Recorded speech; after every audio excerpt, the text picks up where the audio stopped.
अस्सलाम वालेकुम, मैं हूं बदर इस्लाम। सबसे पहले बात कर लेते हैं रिजवान की विकेट कीपिंग स्पीड पर। खासकर इस वर्ल्ड कप में जब भी आउटफील्ड में गेंद जाती है रन आउट का चांस बनता है। जब प्लेयर थ्रो करता है रिजवान के हाथ में गेंद आ चुकी होती है और प्लेयर जो होता है वो तकरीबन आधी पिच पर होता है, वो प्लेयर जो है क्रीज में पहुंच जाता है, इन कर जाता है। फिर रिजवान साहब जो हैं वो विकेट में बॉल मार कर जब उन्हें तसल्ली होती है कि अब जो है वो दूसरा प्लेयर क्रीज में आ चुका है, फिर वो रन आउट के लिए स्टंप में गेंद मारते हैं। तो उसके अलावा रिजवान की रिव्यूइंग एबिलिटी मतलब कि DRS एबिलिटी, तो जहाँ पे वो तकरीबन हर बॉल पर तो नहीं, अक्सर ऐसी बॉलों पर वो रिव्यू के लिए अपील करते होते हैं जो कि साफ पता लग रहा होता है नॉट आउट है, या फिर अमूमन जिसका यही ख्याल होता है कि यहाँ पर रिव्यू ज़ाया हो जाएगा, वहाँ पर फिर वो मजबूर करते हैं। तो फिर बाबर को रिव्यू मजबूरन लेना पड़ता है, क्योंकि कप्तान है ना, अगर वो वहाँ पर बाद में खुदा हादसा आउट निकल आया तो फिर तो कप्तान की खैर नहीं है।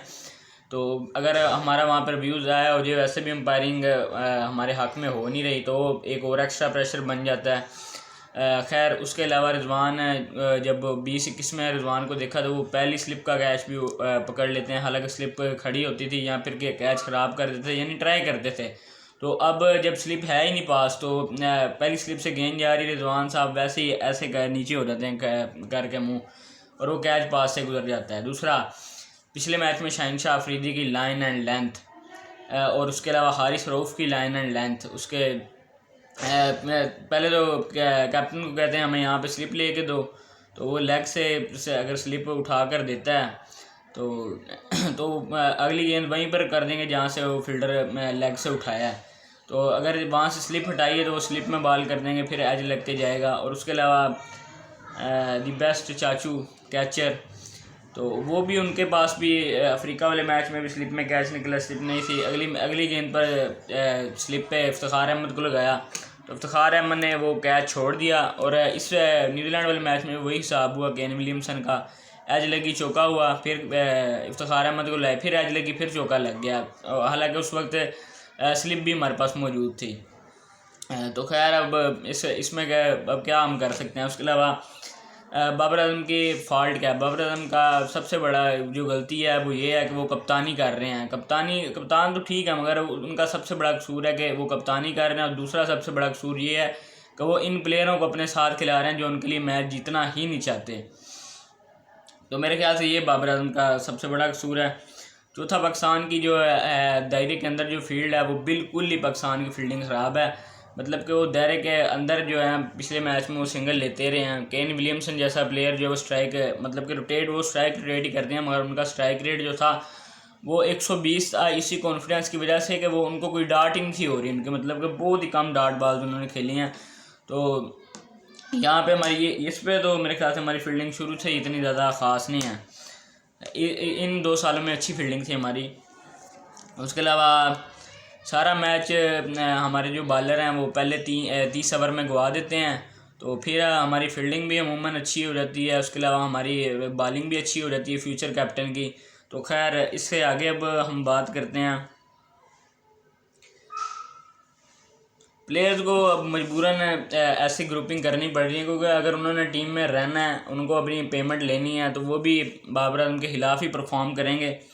तो जो है इंडिया को बॉल, DRS और पिच, अंपायर, ये सब इंडिया को फेवर कर रही है।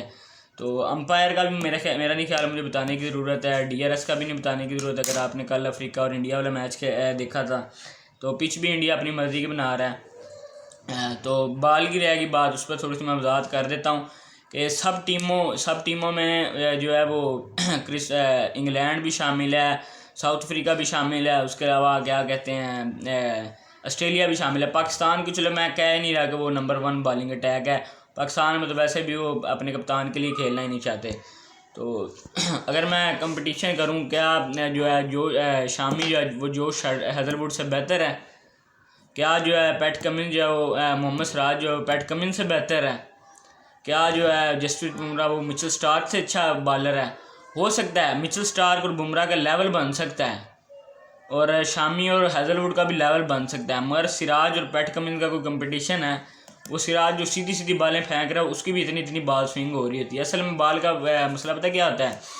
तो ये लास्ट टाइम जब इंडिया ने वेस्ट इंडीज़ का टेस्ट टूर किया तो उन्होंने कोकाबुरा गेंद इस्तेमाल किया है, तो जो कि हम भी अपने होम टेस्ट सीरीज़ में मतलब कि अपनी काज़म ट्रॉफ़ी वगैरह में भी हम भी यही बार इस्तेमाल करते हैं। ये ज़रा कम स्विंग होती है, इसके लिए पिच की मदद लाजमी होती है। और अगर एक होती है ड्यूक बाल, अगर वो आपको मिल जाए ना T20 में भी, तो आपको 130-140 से स्कोर करना भी मुश्किल हो जाएगा कराची तक की विकेट के ऊपर।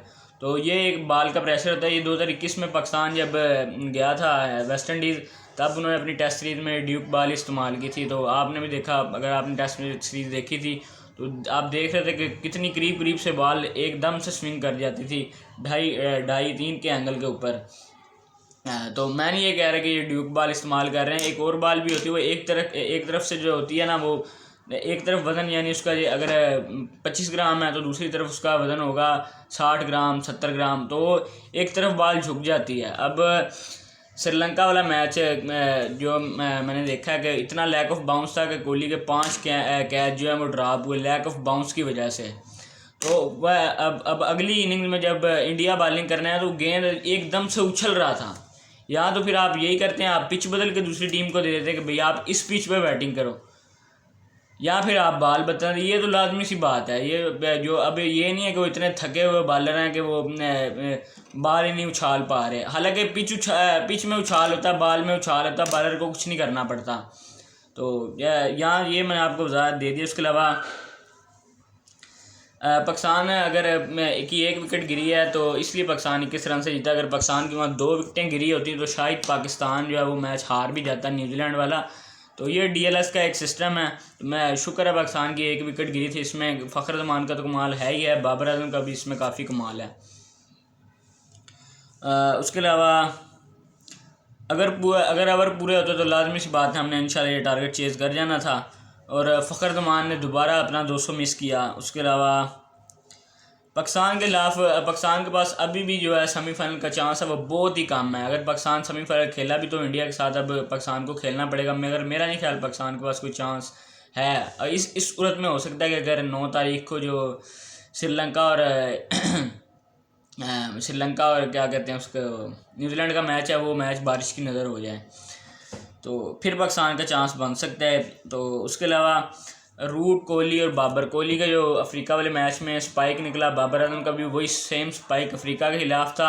हालांकि बाबर का जो है वो ग्लव्स के साथ 1 से 2 उंगलियों का फ़र्क नज़र भी आ रहा था, फिर भी वो एज की होने की वजह से बाबर को आउट दे दिया गया। और कोहली के बिल्कुल बल्ले के साथ से गेंद गुजर रही थी, एक नहीं 2-3 उसके कंट्रोवर्शियल डिसीजन हुए हैं, तो उसको वहाँ पे नॉट आउट दे दिया गया। और वैसे जो रूट की भी ये सेम स्पाइक ही लगी थी, जब उसको नॉन एज करार दे के उसको LBW दे दिया गया। तो ये इंडियन सिस्टम है, इसका तो आपको मानना ही पड़ेगा। एक बार फिर विराट कोहली जो है वो अंपायर को सिखाते नजर आए कि ऐसे अंपायरिंग करनी है। मेरे ख्याल से वो ये वाला वर्ल्ड कप तो इंडिया जीत ही गया। मेरे ख्याल से वो रिटायरमेंट के बाद अब अंपायरिंग ही करेंगे। जितनी अच्छी वो अंपायरिंग कर रहे हैं, वो अंपायर को बता रहे थे नहीं भाईजान ऐसे अंपायरिंग करनी है, अगर ऐसे नहीं करेंगे तो फिर आप इंडिया में रहेंगे कैसे। तो उसको भी छोड़ें। अब ICC रैंकिंग, शुभमन गिल को मुबारक हो उनकी नंबर 1 ODI रैंकिंग, क्योंकि उन्होंने 2 इनिंग्स खेली हैं इस हफ्ते में और बाबर ने 1। और जब अब रैंकिंग होनी है तो ये 2 और 1 ही इनिंग्स शामिल होनी। बाबर आजम ने 66 रन की 63 गेंदों पर नाबाद बारी खेली। उस पर मेरे ख्याल से बाबर आजम को ज़्यादा से ज़्यादा अगर मिले तो 2 पॉइंट मिल जाएंगे, अगर बहुत ज़्यादा हो गए तो 3 मिलेंगे। 2 का फ़र्क है, 2 ही आप मान के चलें कि 2 पॉइंट मिलेंगे। हो सकता है ये 2 भी ना मिलें, 2 तो मैं फ़र्ज कर रहा हूँ, तो 4 पॉइंट का फ़र्क आ जाएगा। न्यूजीलैंड के खिलाफ 23 के 24 स्कोर पे शुभमन गिल आउट हुए थे तो उनके 2 पॉइंट कटे थे। यहाँ से 2 अगर काटें तो 6 पॉइंट का फ़र्क है। तो 92 रन की बारी जो श्रीलंका के खिलाफ उन्होंने खेली है, तो मेरे ख्याल से उस बारी में उन्हें 25, 27, 28 इतने पॉइंट मिल जाएंगे। तो वो लाजमी सी बात है कि वो नंबर 1 ODI बैट्समैन बन जाएंगे। तो अगली वीडियो तक अपना ख्याल रखिएगा। अल्लाह हाफिज़।